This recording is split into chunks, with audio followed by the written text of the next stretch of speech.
Olá, sou a professora Michele, de Ciências, e irei falar sobre o reino animal. Características gerais que permitem com que os animais sejam enquadrados neste reino. São por possuir células eucariotas, que são células extremamente complexas, com presença de organelas, por serem seres pluricelulares, ou seja, possuidores por várias células, heterótrofos por ingestão, então se alimenta de outros seres vivos. E esse reino nós vamos estudar por filos, só que verificando as características marcantes que fazem com que eles sejam classificados em cada um destes filos. E ao longo do ano iremos detalhar cada uma das peculiaridades apresentadas dentro dos reinos, seja no tipo de reprodução, de sistema digestório, de circulação. Nós iremos estudar numa escala evolutiva. Então, a princípio, é só mesmo verificar quais são as características marcantes de cada um desses filos. Filo porífera, representado pelas esponjas, que são os animais mais simples. Por que mais simples? As suas células trabalham de forma individual, ou seja, elas não se unem na formação de tecidos, esses tecidos não se formam em órgãos, muito menos em sistemas. Então, ele não tem a presença de nenhum sistema. São todos de habitat aquático, a maioria é marinha, possui uma simetria radial, como nós podemos ver na terceira gravura. O que significa isso? Se eu fizer um corte imaginário, eu consigo obter duas partes iguais. Se eu fizer mais outro plano de corte, eu vou conseguir novamente mais duas partes iguais. E assim por diante. Ou seja, simetria radial é quando eu tenho vários planos de cortes e sempre obtendo duas partes iguais. Mas, como a gente pode verificar na primeira gravura, tem uma boa parte das esponjas as quais não possuem simetria, ou seja, são assimétricas. Qualquer plano de corte que eu faça, nunca vou obter duas partes iguais. A digestão é intracelular, ou seja, feito dentro da célula com a ajuda dos coanócitos, que são essas célulazinhas mostradas na terceira gravura acima aí, que possuem um flagelo que tem a capacidade de capturar as substâncias que estão dissolvidas em meio à água. Então, elas têm essa capacidade de fazer o processo da digestão dentro dessa célula aí. Fazem trocas gasosas e excreção, por difusão, ou seja, feito de célula a célula, que nós vamos detalhar isso ao longo do ano aí. A água desempenha um papel de circulação, espalhando todos os nutrientes. Então, na terceira gravura, a gente pode observar os coanócitos, que faz a movimentação e captura dos alimentos, os amebócitos com capacidade de se regenerar, permitindo que essas esponjas, quando são quebradas, se regenerem por uma reprodução aí assexuada, Os porócitos, que é o que caracteriza esse filo aí, que tem o corpo revestido por pequenos poros, por isso porífera, tá? E pinacócitos aí são essas estruturas que formam essa parte externa do corpo internamente, ou seja, como se fosse essa epiderme que vem envolver o corpo dessas esponjas. E as espículas que dão sustentação ao corpo, equivalente aos nossos ossos. Lembrando que o filo porífera são de animais invertebrados. Então, eles vão ter quais características marcantes desse filo? Um corpo revestido por poros, a presença das células coanócitos, e os amebócitos com a capacidade de regeneração e serem os seres mais simples, ou seja, os animais mais simples aí encontrados. Já o filo dos quinidários vem na escala evolutiva aí como seres, né, um pouquinho mais evoluídos por apresentarem pela primeira vez um sistema digestório, ou seja, suas células começam a se reunir na formação de tecidos. Então, nós temos como representante as águas-vivas, as caravelas, anêmonas e os corais aí. São todos de habitat aquático, a maioria também é de vida marinha, mas também podem ser encontrados em água doce, tá? E o que é marcante nesse filo aí, ó? Quinidário. É por eles possuírem uma célula chamada quinidócitos, ao qual tem a função de defesa, né, e captura, ajudar aí, né, na mobilização, né, do seu alimento, porque contém uma substância que faz com que a presa fique paralisada e ele consiga com seus tentáculos capturar essa presa aí. No Procurando Nemo, a Dory, ela, né, foi no caso aí com os tentáculos, né, das águas vivas na água, foi injetado esses quinidócitos, parece um arpãozinho, como mostrado na gravura abaixo, né, aonde libera essa substância urticante, ou seja, uma substância, né, que queima, né, quando atingida a nossa pele. Então, é uma das principais características e marcantes. Então, agora, numa escala de evolução, as principais características seriam ser os primeiros a possuir esse sistema digestório.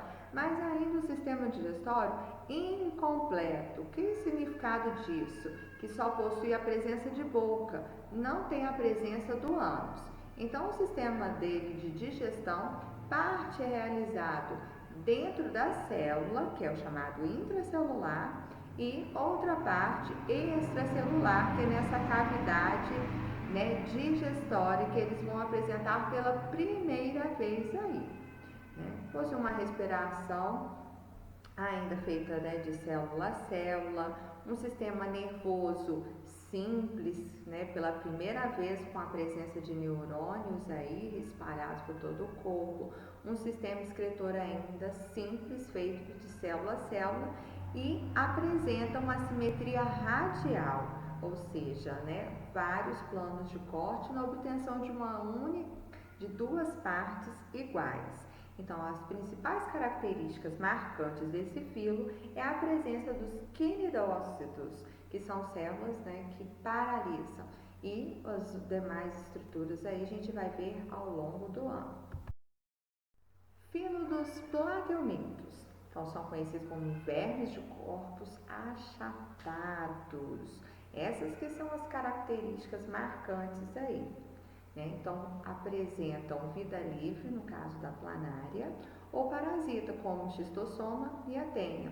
A tênia causadora da doença teníase e, né, o xistossoma da doença esquistossomose. E vão ser os primeiros a apresentarem um sistema excretor especializado com células flamas, ou também conhecido como protonefrídeos. Então, eles são os primeiros a apresentar essa característica aí. Já o sistema digestório é incompleto desde os quinidários, ou seja, com a presença apenas de boca, né, não tendo a presença do ânus. E no caso das tênias, por serem parasitas intestinais, elas não têm a presença do sistema digestório, porque elas vivem parasitando e absorvendo os nutrientes que já estão completamente digeridos. Né? Possui um sistema respiratório cutâneo, no caso das planárias de vida livre, e a anaerobiose, no caso dos parasitas, como o xistossoma e a tênia. Vão ter um sistema nervoso pela primeira vez do tipo ganglionar, que a gente vai estudar mais detalhadamente, que significa um agrupamento de neurônios na formações aí de gânglios, né, com um dinamismo mais rápido na transmissão das informações. Ainda estão no grupo dos animais invertebrados e não tem a presença ainda de um sistema circulatório, mas são os primeiros a possuir uma simetria bilateral, ou seja, um único plano de corte. Então, se vocês passarem a mãozinha no rostinho de vocês, na altura do nariz, né, e seguir e pensar imaginariamente, nosso corpo também é dividido de forma bilateral, ou seja, né, imaginariamente só se divide em duas partes iguais, só tem um único plano de corte. O filo Nemateumintus, né? Então, ele já tem por característica principal apresentar um corpo cilíndrico, tá? Pode ser encontrados no mar, na água doce e no solo. Tá? Então, tem um sistema excretor também especializado com as células renentes, que tem um formato em tubo de H. Eles são os primeiros a terem um sistema digestório completo, ou seja, com a presença de boca e ânus, tá?